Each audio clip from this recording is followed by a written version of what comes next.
Okay student, welcome in my class. मैं class को resume करती हूँ। स्टूडेंट देखिए, ये जो इकोनॉमी करंट अफेयर्स का जो मैंने सेशन आप लोगों के लिए शुरू किया है, ये सेशन सभी स्टूडेंट्स के लिए बहुत इंपॉर्टेंट है, राइट?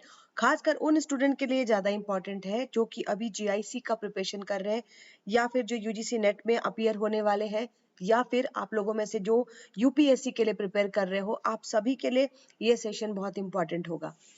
क्योंकि आप करंट अफेयर सब जगह से कर लेते हो, लेकिन जो इकोनॉमी से रिलेटेड करंट अफेयर है उसको करना मुश्किल होता है ना? तो मैंने ये जो सीरीज शुरू की है, this is part 1 economic current affair.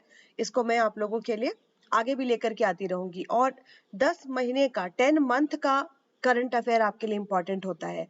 तो इसको मैंने पार्ट 1 शुरू किया है। First of all, I would introduce myself. I am Dr. Shipra Srivastava. Student, this is my contact number 9199379990. And student, I take classes for NET, UGC and UPSC. This is my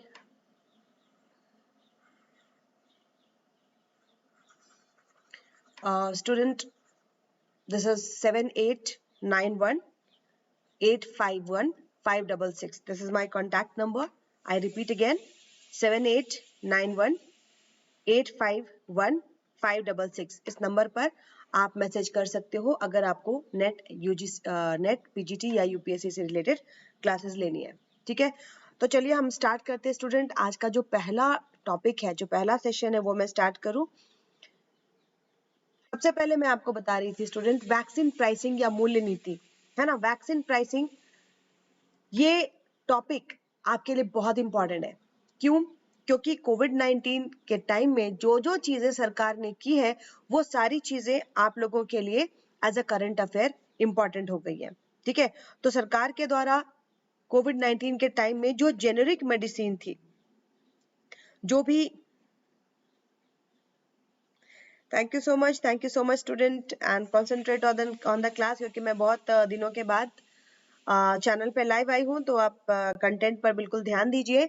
और आप लोगों में से जो भी student आगे net की तैयारी कर रहे हो या पीजीटी की तैयारी कर रहे हो, यूपीएससी भी आने वाला है, तो उन सभी के लिए ये बहुत ही अच्छा सेशन होगा। ठीक है, तो सबसे पहला मैं आप लोगों को बता रही हूँ, वैक्सीन प्राइसिंग, जो जीवन रक्षक दवाई है ना? ये टॉपिक क्या है स्टूडेंट? सरकार के द्वारा लाइफ सेविंग ड्रग्स, जीवन रक्षक दवाइयों के संबंध में ये टॉपिक है आपका।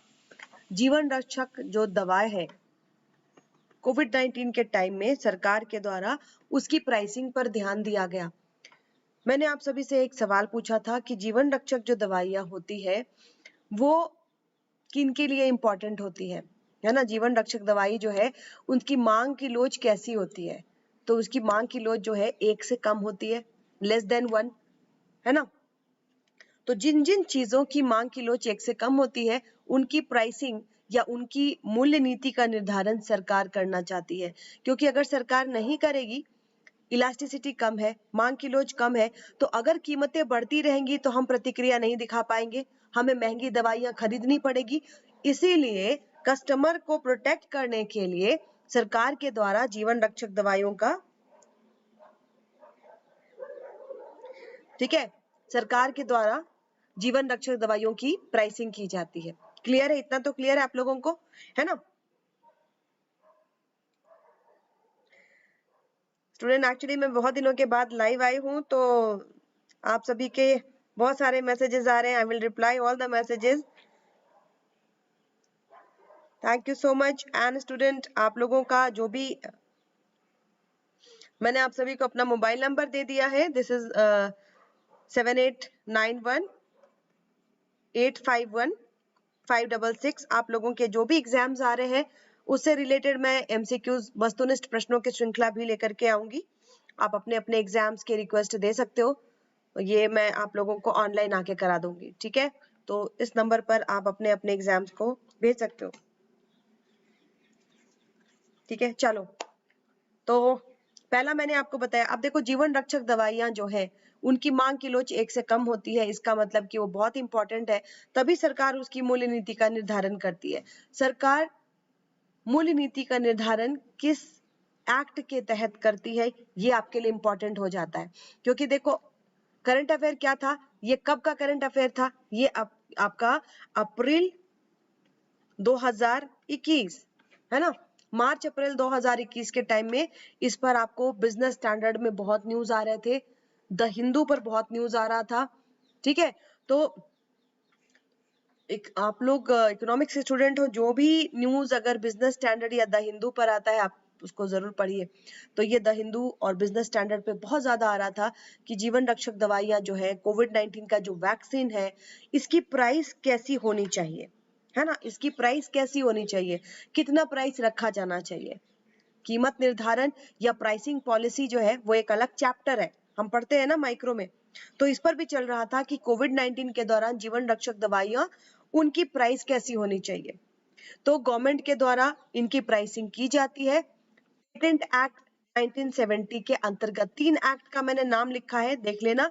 एक है इसेंशियल कमोडिटी एक्ट, है ना, अनिवार्य वस्तु अधिनियम इसे हम कहते हैं, जिसके अंतर्गत सरकार अनिवार्य वस्तुओं के संबंधित नियम बना सकती है। अनिवार्य वस्तु अधिनियम 1955 है, जिसके अंतर्गत सरकार ये काम कर सकती है, ठीक है। दूसरा पेटेंट एक्ट, पेटेंट आप सभी जानते हो, पेटेंट एक्ट 1970, इसके अंतर्गत भी सरकार किसी भी जीवन रक्षक दवाओं के संबंध में नियम बना सकती है, राइट। और तीसरा है एपिडेमिक डिजीज एक्ट, है ना। एपिडेमिक डिजीज एक्ट क्या होता है स्टूडेंट, मैं साइड हो जाऊं सो दैट आप लोगों को बोर्ड भी ठीक से दिख पाए, ठीक है। एपिडेमिक डिजीज एक्ट क्या होता है, कोई अगर महामारी चल रही होती है ना, कोविड-19 महामारी है, महामारी से संबंधित अधिनियम, महामारी से संबंधित अधिनियम 1897, इन 3 एक्ट को याद रखना स्टूडेंट, ठीक है। बोर्ड पे क्लियर है ना। अनिवार्य वस्तु अधिनियम कब का है, 1955। इसके अंतर्गत सरकार क्या करती है, जो जो वस्तुएं, जो जो चीजें अनिवार्य है अर्थव्यवस्था के लिए या किसी उपभोक्ता के लिए, उसको सरकार उससे संबंधित मूल्य नीति का निर्धारण कर सकती है, ठीक है। इसके अलावा पेटेंट एक्ट, जो पेटेंट एक्ट है 1970 का, है ना, जो जो दवाएं पेटेंट अधिनियम के अंतर्गत आती है उससे संबंधित नियम भी सरकार बना सकती है। और महामारी से संबंधित अधिनियम भी है, जिसके अंतर्गत सरकार कोविड-19 के समय जो जेनरिक मेडिसिन था उसकी मूल्य नीति का निर्धारण सरकार के द्वारा किया गया, ठीक है। तो ये 3 एक्ट याद रखिएगा, पूछा जा सकता है, पूछा जा सकता है नहीं, पूछा जरूर जाएगा, इससे रिलेटेड कोई ना कोई स्टैटिक पोर्शन तो जरूर आएगा। तो ये हमारा पहला है वैक्सीन प्राइसिंग। वैक्सीन प्राइसिंग किस तरीके से की जाती है, 3 अधिनियम के अंतर्गत की जाती है। अनिवार्य वस्तु अधिनियम, है ना, किन नियम के अंतर्गत की जाती है, मूल्य नीति का निर्धारण दवा संबंधी हो, है ना, या फिर अनिवार्य वस्तु संबंधी हो, मूल्य नीति निर्धारण। 3 अधिनियम मैंने आपको बताया, उन 3 अधिनियम को याद रखिएगा। सरकार ने सबसे पहले कौन सा अधिनियम यूज किया, अनिवार्य वस्तु अधिनियम 1955। अनिवार्य वस्तु अधिनियम 1955, फार्म बिल के समय भी इसकी काफी चर्चा हुई है ना। इसेंशियल कमोडिटी एक्ट 1955, सबसे पहला दवा संबंधी कोई भी नीति बनाएगी सरकार बना सकती है, क्योंकि हमारे पास इसेंशियल कमोडिटीज एक्ट 1955 प्रभावी है। दूसरा जिसके अंतर्गत ये काम कर सकती है, पेटेंट अधिनियम 1970, पेटेंट अधिनियम 1970, ठीक है। और तीसरा एक्ट जिसके अंतर्गत ये काम कर सकती है, महामारी से संबंधित अधिनियम, है ना। हमारे यहाँ पेंडेमिक से भी रिलेटेड, जिसको हम क्या कहते हैं, पेंडेमिक डिजीजेस एक्ट 1897, 1897, ठीक है। ये 3 याद रखिएगा, इनके बारे में थोड़ा सा और डिटेल में पढ़ लेना, है ना, कि सरकार जो मूल्य नीति निर्धारण करती है, अनिवार्य वस्तु अधिनियम 1955, पेटेंट अधिनियम 1970 और महामारी अधिनियम 1897। अच्छा, अब देखो इसमें मैंने एक चीज आप लोगों के लिए और रखी है कि पेटेंट एक्ट 1970 जो है ना, वो किसके सुझाव पर लाया गया था, ठीक है, रिकमेंडेशन ऑफ अयंगर कमिटी, ठीक है, इसको पेटेंट अधिनियम 1970 जो लाया गया था, इसको मैं आपको लिख देती हूँ। पेटेंट अधिनियम 1970 ये किसके सुझाव पर लाया गया था, तो वो आप दे सकते हो।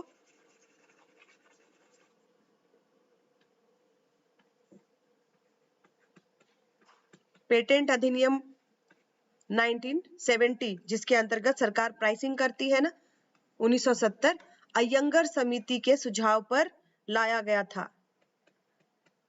अयंगर समिति, ठीक है, इसका नाम याद रखना। जो मुझे जरूरी लगा वो मैंने निकाल करके डाल दिया। सरकार के द्वारा कोविड-19 वैक्सीन में जो दवा का जो मूल्य निर्धारण हो रहा था, उसमें 3 एक्ट को सरकार ने ध्यान दिया। पहला अनिवार्य वस्तु अधिनियम, दूसरा पेटेंट अधिनियम 1970, तीसरा महामारी अधिनियम 1897। ठीक है, इसमें से पेटेंट अधिनियम 1970 जो है अयंगर समिति के सुझाव के द्वारा लाया गया था।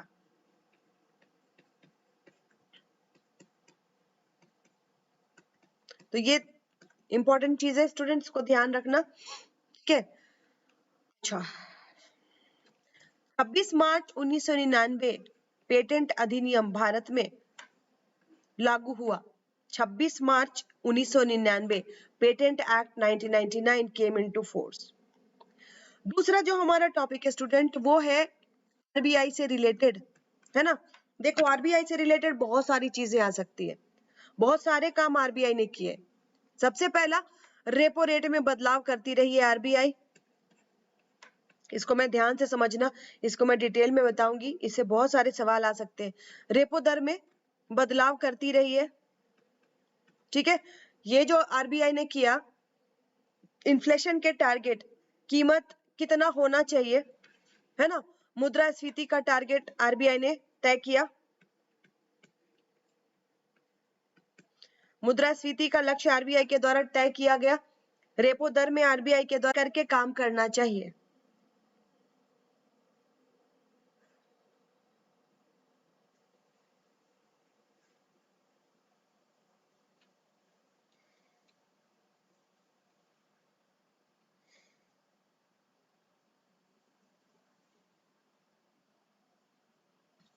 चलिए फटाफट बताइए स्टूडेंट।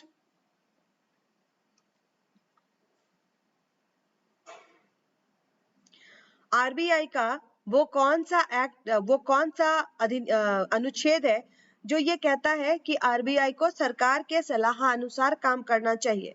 अगर आप लोगों ने मेरे पुराने वीडियोस देखे हैं आरबीआई से रिलेटेड, तो आप लोग इसका जवाब दे लोगे।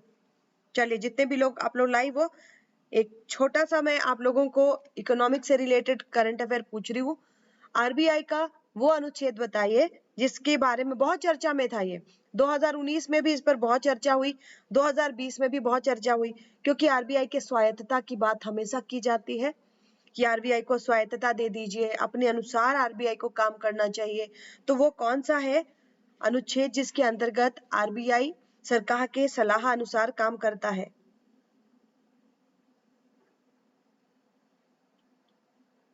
नहीं पता? किसी को भी नहीं पता?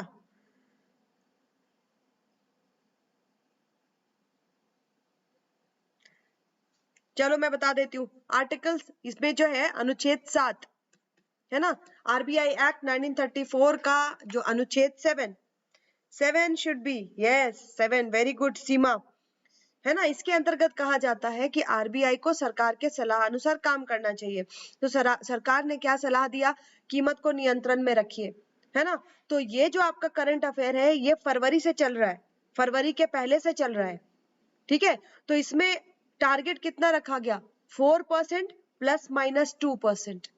आरबीआई को कीमत को रोक करके रखना है 4 ±2%, मतलब ज्यादा से ज्यादा 6% जाएगी कीमत, या कम से कम 4 पर रहेगी, या 2 पर भी ला सकते हैं, ठीक है। अब आपसे क्या पूछा जाएगा स्टूडेंट, इसको ध्यान रखना। सबसे पहले तो टारगेट 4% ±2% कितने सालों के लिए?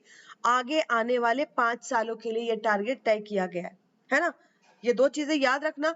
तीसरी बात, रेपो रेट में जो बदलाव किए गए हैं उससे हमारी इकोनॉमी पर क्या असर पड़ सकता है? एमसीक्यू में आपको क्वेश्चंस आते हैं, इकोनॉमी पर क्या असर पड़ सकता है।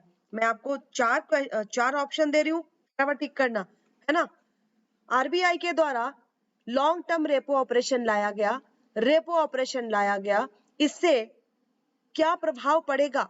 सबसे पहला प्रभाव मुद्रा प्रसार, दूसरा प्रभाव मुद्रा संकुचन। क्या प्रभाव पड़ेगा?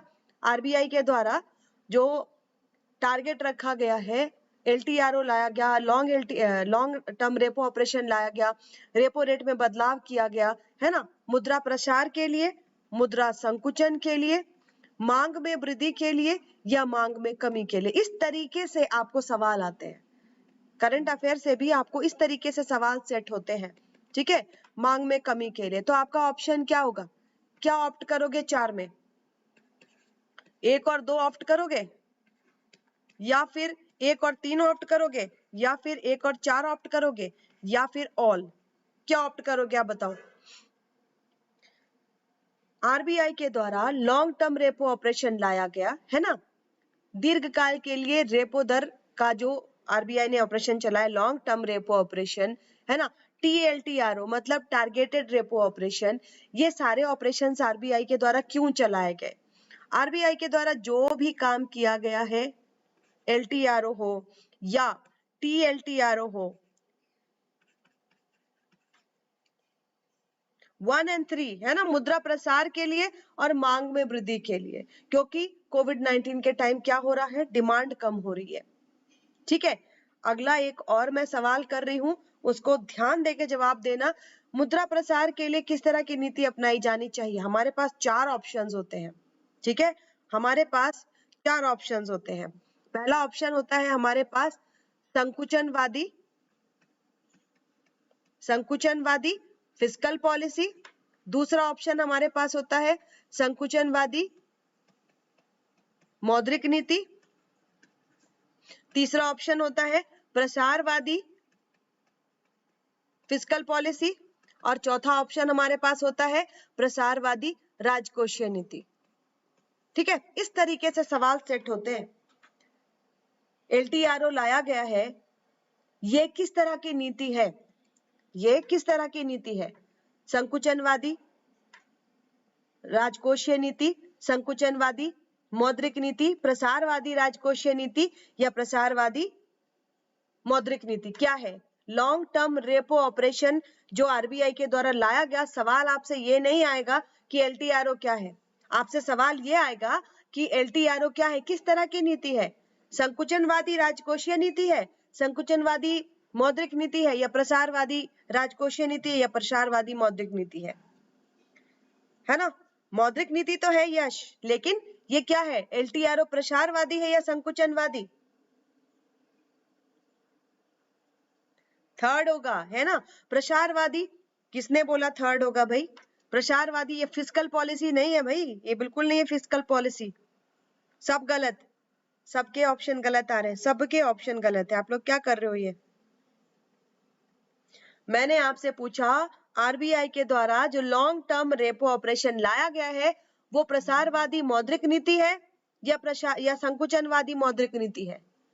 ये प्रसारवादी, अच्छा, प्रसारवादी मॉनेटरी पॉलिसी है ना, संकुचनवादी नहीं, प्रसारवादी मॉनेटरी पॉलिसी है, ठीक है।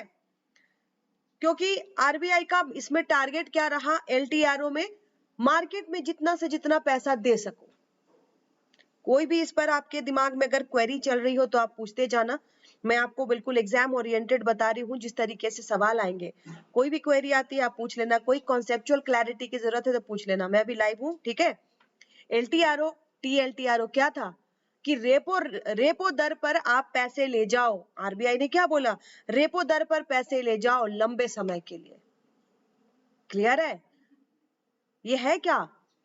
ये रेपो ऑपरेशन है। रेपो दर क्या होती है? शॉर्ट टर्म के लिए होती है ना, अल्पकाल के लिए होती है।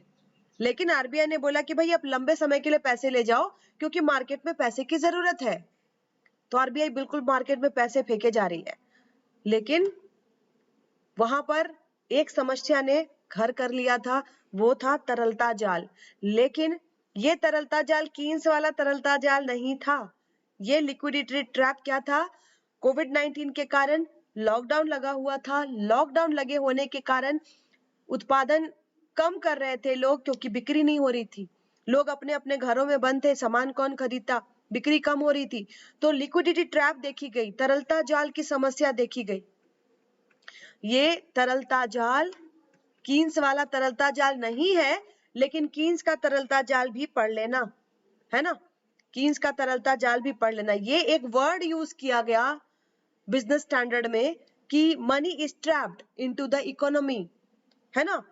आरबीआई क्या कर रही है, मुद्रा का प्रसार करना चाह रही है, सारे पैसे मार्केट में दिए जा रही है, लेकिन पैसे आके फंस रहे क्योंकि कोई लोन ही नहीं ले रहा। आरबीआई दे रही है लोन ले लो, है ना, मैं आपको रेपो रेट पर आपको लंबे समय के लिए लोन दे रहा हूं, लेकिन लोन नहीं ले रहे थे क्योंकि मांग नहीं हो रही थी लॉकडाउन के कारण और उत्पादन कम रहा था। क्लियर है? तो आपको क्या करना है, एलटीआरओ टीएलटीआरओ क्या है उसको ध्यान से पढ़ना है, ठीक है। रेपो दर क्या है, जिस दर पर आरबीआई उधार देती है। रेपो दर के 4-5 चीजें याद रखना, प्रतिभूति के लेन देन पर ही आरबीआई उधार देती है, अल्पावधि के लिए देती है, लेकिन पहली बार दीर्घावधि के लिए लोन दिया है रेपो दर पर, इसको याद रखना, ठीक है। मुद्रा बाजार का बहुत बड़ा इंस्ट्रूमेंट है और सबसे पहले रेपो दर को आरबीआई यूज करती है। अगर रेपो दर से भी आपको बैंकों को पैसे की और जरूरत पड़ती है तो सीमांत स्थायी दर उसको यूज किया जाता है ना, सीमांत स्थायी दर को यूज किया जाता है जो कि रेपो रेट से 1% ज्यादा होता है, ठीक है। तो ये इंपॉर्टेंट है आप लोगों के लिए स्टूडेंट। तीसरा इंपॉर्टेंट क्या है, इससे रिलेटेड कुछ पूछना है तो आप लोग पूछ लीजिए भाई, आरबीआई से रिलेटेड, मौद्रिक नीति से रिलेटेड, एलटीआरओ से रिलेटेड, या स्विच ऑपरेशन या ऑपरेशन ट्विस्ट, ये सारी चीजें इंपॉर्टेंट है। कोई सवाल है किसी भी तरीके का, यू कैन आस्क मी, अभी मैं लाइव हूं, मैं आप लोगों का जवाब दे दूं, ठीक है।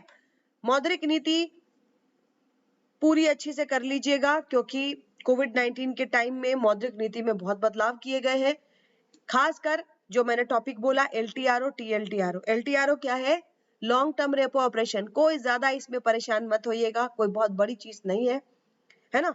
रेपो दर पर छोटे समय के लिए लोन दिया जाता है, ठीक है, और इस पर लंबे समय के लिए दिया जाता है। क्या पूछ रहे हो Dhanpal, bank rate related, bank rate जो है वो सबसे बड़ी दर होती है, ठीक है, लेकिन आजकल बैंक रेट का उपयोग लोन देने के लिए नहीं होता है, पेनल्टी लगाने के लिए या पुनर्बट्टा करने के लिए डिस्काउंट रेट के रूप में जाना जाने लगा है। अभी खासकर आरबीआई के द्वारा मार्केट पे जो कंट्रोल किया जाता है वो रेपो रेट के द्वारा किया जाता है, क्योंकि तुरंत कंट्रोल हो जाता है market. Bank rate long term का होता है। अंतर क्या है बैंक रेट और रेपो रेट में, रेपो रेट कम समय के लिए लोन लो, बैंक रेट से ज्यादा समय के लिए लोन ले लो, दो मुख्य अंतर मैं बता रही हूँ। बैंक रेट से लंबे समय के लिए लोन ले लो, रेपो रेट से कम समय के लिए लोन ले लो, लेकिन रेपो रेट जो है प्रतिभूति के आदान प्रदान पर ही लोन ले सकते हो, जबकि बैंक रेट क्या है, बिना प्रतिभूति के आदान प्रदान के भी लोन हो जाता है ना। और बैंक रेट जो है उसमें आपको 2-3 काम उसके और होते हैं, पेनल्टी लगाने के लिए यूज कर लेती है आरबीआई, है ना, और व्यापारिक बिलों का भुगतान करने के लिए भी इस रेट को यूज कर लेती है, ठीक है। और कोई सवाल? आरबीआई के अन्य नाम, भाई आरबीआई के अन्य नाम तो भगवान तेरे अन्य नाम थोड़े ना है, आरबीआई केंद्रीय बैंक कहलाता है, रिजर्व बैंक ऑफ इंडिया, है ना। चलो देखो, कॉम्पिटिटिव स्टूडेंट के टाइप से सवाल किया करो आप लोग, आगे बढ़े। रीफाइनेंस, पुनर्वित्त, ग्रामीण क्षेत्र में पुनर्वित्त की सुविधा कौन देता है, जल्दी जल्दी आप लोग जवाब दो। ग्रामीण क्षेत्रों में पुनर्वित्त की सुविधा किसके द्वारा दी जाती है, फिर मैं बताऊंगी कि काम क्या किया गया है। ग्रामीण क्षेत्र में पुनर्वित्त की सुविधा किस बैंक के द्वारा दी जाती है?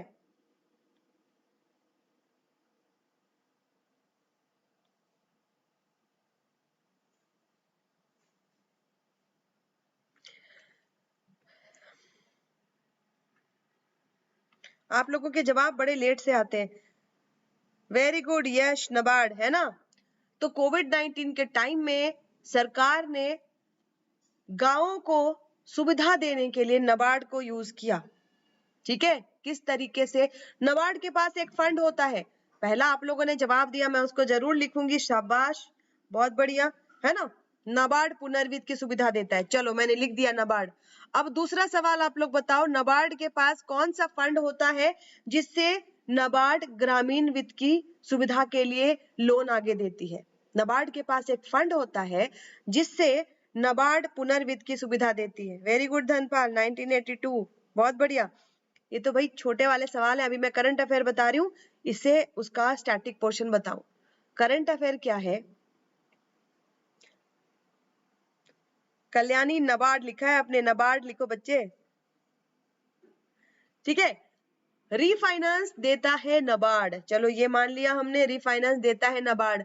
अब आपसे मैंने पूछा नाबार्ड के पास कौन सा फंड होता है जिससे वो रीफाइनेंस पुनर्वित्त करती है। किसी को नहीं पता, कोई बात नहीं, कम से कम लिख तो दो नहीं पता, तब तो मैं आगे बताऊं। सारे म्यूट पर चले जाते हो। ये फंड है RIDF fund, RIDF rural infrastructure development fund, है ना। इसको हम कहते हैं ग्रामीण अवसंरचना विकास निधि, याद आ गया। अच्छा प्रियंका, ग्रामीण अवसंरचना विकास निधि, सारे भूल जा रहे हो आप लोग, सब कराया था मैंने, ठीक है। ग्रामीण अवसंरचना विकास निधि, तो देखो इससे रिलेटेड करंट अफेयर क्या है। सरकार ने कोविड-19 के टाइम में गांवों में तरलता को बढ़ाए रखने, तरलता क्या होती है? लिक्विडिटी मतलब कैश, ठीक है।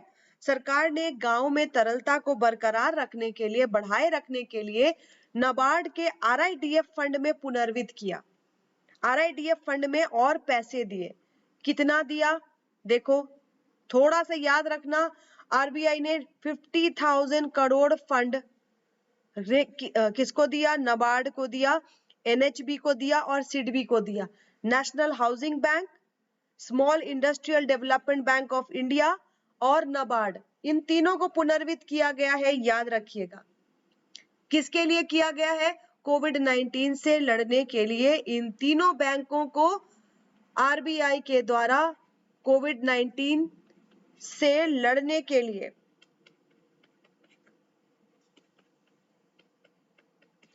पुनर्वित्त की सुविधा सरकार के द्वारा दी गई। पुनर्वित्त की सुविधा क्यों दी जाती है? नाबार्ड को क्यों दी जाती है? क्योंकि नाबार्ड देखो एपेक्स बैंक है, शीर्षस्थ बैंक है। तो यहाँ पर करंट अफेयर क्या है?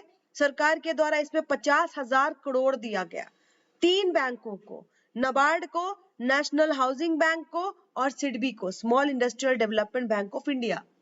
ये तो इन तीनों का नाम याद रखना आप लोग, है ना। किसको किसको दिया गया नाम मैंने दे दिया है, ठीक है। अब देखो इससे स्टैटिक पोर्शन क्या निकल सकता है। स्टैटिक पोर्शन में दो चीजें, पुनर्वित्त की सुविधा किसके द्वारा दी जाती है, आप लोगों ने खुद ही जवाब दिया, मैंने तो बताया नहीं आपको, है ना। दूसरा सवाल क्या किया जा सकता है कि किस फंड में ये पैसे दिए जाते हैं, तो आरआईडीएफ फंड है, ग्रामीण अवसंरचना विकास निधि, और कितना दिया गया? 50,000 करोड़। किन तीनों को दिया गया? नाबार्ड को, एनएचबी को और सिडबी को। क्लियर है? ये आपका करंट अफेयर मार्च 2021 का है। ये करंट अफेयर जो मैं आपको बता रही हूँ 2021 के मार्च से मैंने उठाया है। जो इंपॉर्टेंट मुझे लगा स्टूडेंट वो सारे मैं लेती गई हूँ, ठीक है। इसमें आपको अगर लगता है कि मुझे और भी ज्यादा चाहिए तो भाई इस टॉपिक को और भी ज्यादा पढ़ लो, लेकिन इतना जो मैंने कराया है इतना काफी है, ठीक है। अमाउंट याद कर लो, किन तीनों को दिया गया याद कर लो। अब इससे रिलेटेड क्या पूछा जा सकता है? तो नाबार्ड के बारे में पूछा जा सकता है। नाबार्ड कब बना, किसके संस्तुति पर बना, नाबार्ड में कौन सा फंड है जिसमें पैसे दिए गए, उस फंड से क्या क्या किया जाता है।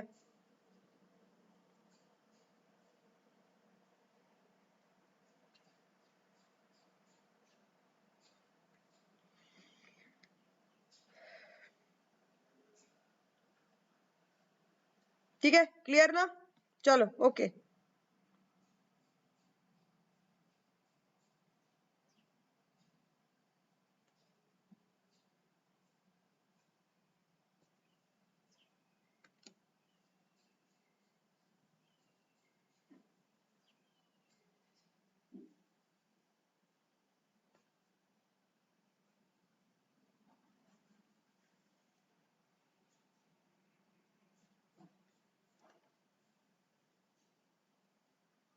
Sivaraman committee, very good.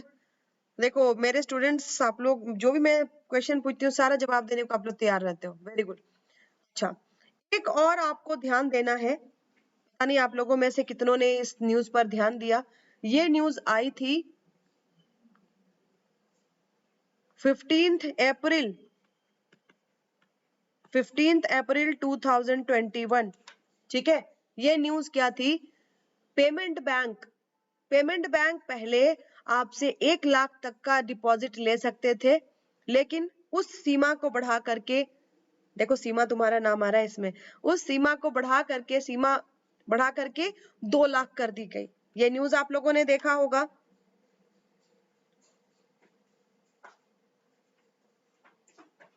किस किसने देखा है ये न्यूज, ध्यान दिया है? पेमेंट बैंक्स पहले मैक्सिमम 1 लाख तक का डिपॉजिट ले सकते थे, अब उस डिपॉजिट की सीमा बढ़ा कर करके 2 लाख कर दी गई है।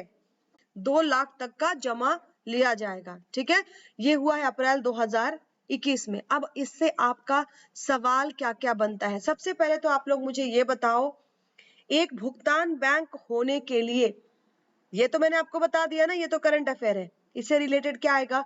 भुगतान बैंक होने के लिए कितना ऑथोराइज कैपिटल होना जरूरी है ना? भुगतान बैंक क्या है?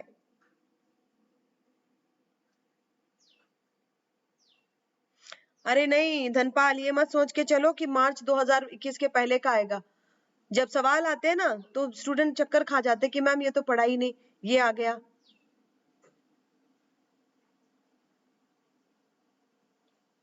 तो बिल्कुल भरोसा मत करो, है ना, सवाल बनाने वाले पे। कुछ भी सवाल आ जाते हैं फिर परेशान हो जाओगे। तो जो मैं बोल रही हूँ स्टूडेंट, 2019 से चला आ रहा है, ठीक है, उसी में कुछ कुछ ऐड होता रहता है। तो ये मत सोचो कि मैम जो करा रही है वो भाई उसके बाद वाला आएगा। तो मैं जो बता रही हूँ उसको ध्यान रखना, इससे सवाल आएंगे ही आएंगे।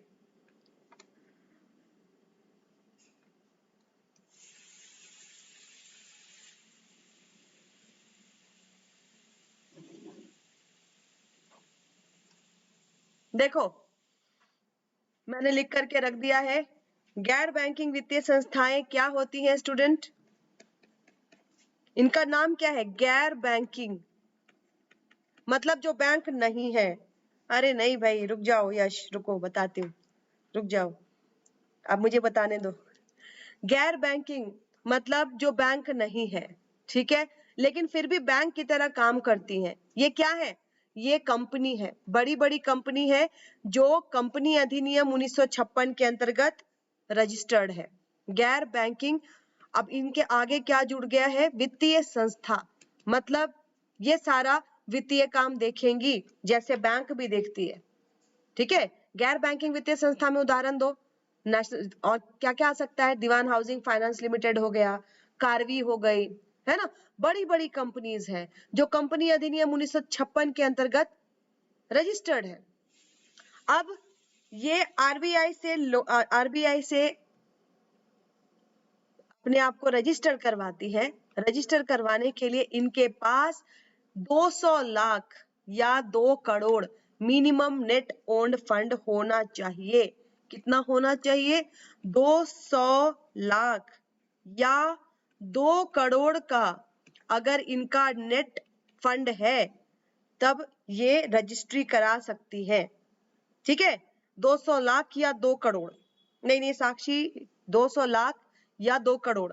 ठीक है, नेट फंड मतलब इनकी इतनी ज्यादा पूंजी है कि ये बैंक की तरह काम कर सकती है, तो इनको आरबीआई से रजिस्ट्रेशन लेना पड़ता है। बिना रजिस्ट्रेशन के ये काम नहीं कर सकती है ना। और 2019 तक इन पर पूरा पूरा आरबीआई का कंट्रोल नहीं था, लेकिन जैसे ही दीवान हाउसिंग फाइनेंस लिमिटेड का केस आया नवंबर 2019 का, याद कीजिए, पढ़ते होंगे आप लोग, नवंबर 2019 का जैसे ही केस आया, इसको पूरी तरीके से आरबीआई ने कंट्रोल कर लिया। अब बैंक और एनबीएफसी में क्या अंतर है? ध्यान से सुनो, नोट भी कर लो। पहला अंतर, बैंक आपसे मांग जमा ले सकती है, एनबीएफसी मांग जमा नहीं ले सकती है। ठीक है, बैंक जो है क्लियरिंग सिस्टम का पार्ट होती है, समाशोधन गृह का पार्ट होती है, लेकिन गैर बैंकिंग वित्तीय संस्था नहीं होती। बैंक की तरह काम करती है लेकिन क्लियरिंग सिस्टम का पार्ट नहीं होती। ठीक है, ये दो चीजें इनका ध्यान रखना। तीसरा हमारा है सरकार के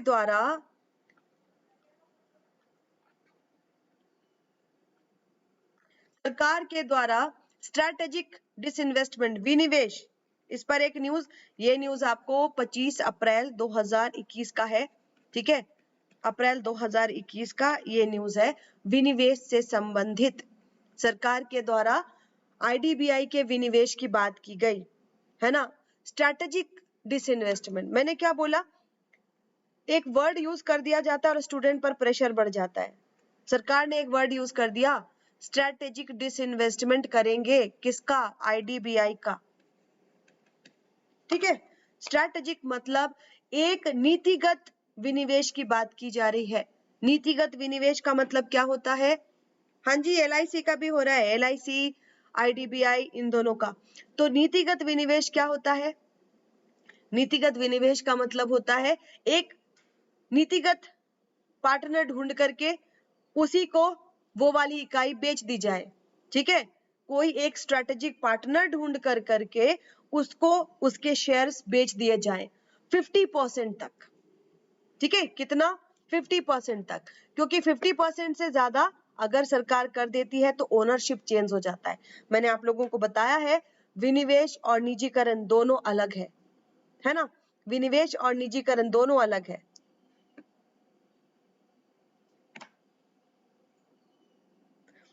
बहुत बढ़िया, आप लोग ढेर सारे, लगता है बहुत सारे अखबार वगैरह पढ़ते हो आप लोग, सबको पता है ना। हाँ जी, बिल्कुल। गवर्नमेंट ने एलआईसी का भी और आईडीबीआई का भी, दोनों का बोला है कि दोनों की स्ट्रैटेजिक सेल की जाएगी। ठीक है,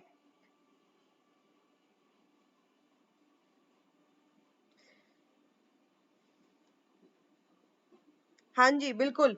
देखो 50% से ऊपर अगर किया जाएगा तो वो क्या हो जाएगा, निजीकरण हो जाएगा, है ना। 50% तक स्ट्रैटेजिक सेल सरकार। अच्छा, एक सवाल आपके लिए, ठीक है, विनिवेश से संबंधित जो डिपार्टमेंट है सरकार का, उसका नाम बताइए। सरकार का एक डिपार्टमेंट है जिसके अंतर्गत स्ट्रैटेजिक डिसइन्वेस्टमेंट का काम चलता है। चलिए बताइए, कौन सा डिपार्टमेंट है सरकार का? हिंदी इंग्लिश दोनों में बता सकते हो। सरकार का वो डिपार्टमेंट जो विनिवेश का काम देखता है।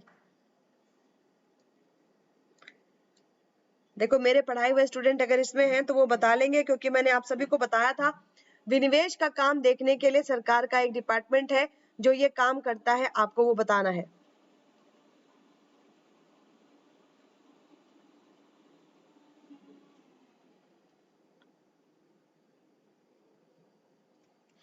चलो मैं बता देती हूँ, इसको हम कहते हैं DIPAM, है ना, department of investment and public asset management. ये क्या है? बिल्कुल नहीं, सेबी तो बिल्कुल नहीं राजआर्या, सेबी का तो मतलब ही नहीं है इससे। इसको हम कहते हैं डिपार्टमेंट ऑफ इन्वेस्टमेंट। याद रखिए यही सारी चीजें करंट अफेयर से स्टैटिक पोर्शन, है ना। Department of investment and public asset management.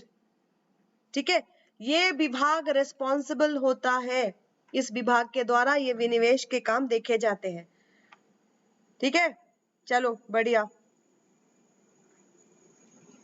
अच्छा, विनिवेश को अप्रूव कौन करता है? एक और सवाल, विनिवेश को स्वीकृति किसके द्वारा दी जाती है? Cabinet committee on economic affair, है ना, किसके द्वारा दी जाती है? Cabinet committee on economic affair. ठीक है, तो स्टूडेंट ये चार अभी मैं आप लोगों के लिए लेकर के आई, ये चार जो न्यूज है बहुत इंपॉर्टेंट न्यूज है, इसको ध्यान दीजिएगा। और ये सीरीज में अभी जारी रखूंगी। अगले सीरीज में आप लोगों के लिए मई और जून, ये 2 महीने के करंट अफेयर मैं लेकर के आऊंगी।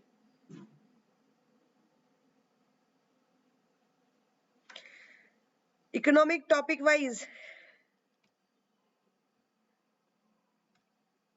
चलो अभी मैं एग्जाम ओरिएंटेड सीरीज स्टार्ट करती हूँ, लेकिन अभी actually these days I am very busy. लेकिन मेरे कुछ स्टूडेंट के द्वारा बहुत रिक्वेस्ट किया गया था कि मैम 2-3 टॉपिक आप डिस्कस कराइए, तो 2-3 ही नहीं, मैं बहुत सारे टॉपिक्स आप लोगों को डिस्कस कराऊंगी। ठीक है, तो ये जो 3 टॉपिक मैंने आप लोगों के लिए रखे हैं, इसको पीडीएफ आप लोगों को मैं दे दूंगी, इससे रिलेटेड आप पढ़ाई कीजिए। और इसके अलावा भी जो इम्पोर्टेंट है वो मैं आप लोगों के लिए लेकर के आऊंगी। ठीक है, और किसी का कोई सवाल है, कोई सजेशन है तो मोस्ट वेलकम।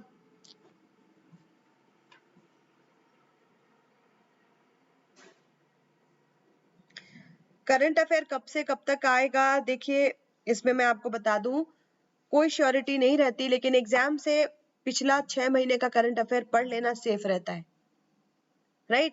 किसी ना किसी तरीके से कुछ सवाल डाल ही दिए जाते हैं।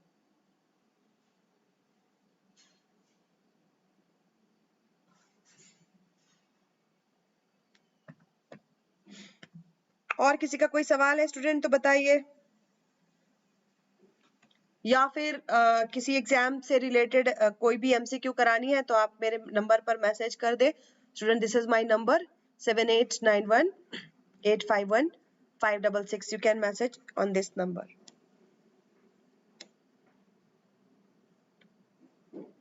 आप यूजीसी नेट और पीजीटी की क्लासेस मेरे द्वारा ली जा रही है स्टूडेंट, अभी भी एडमिशंस जारी है।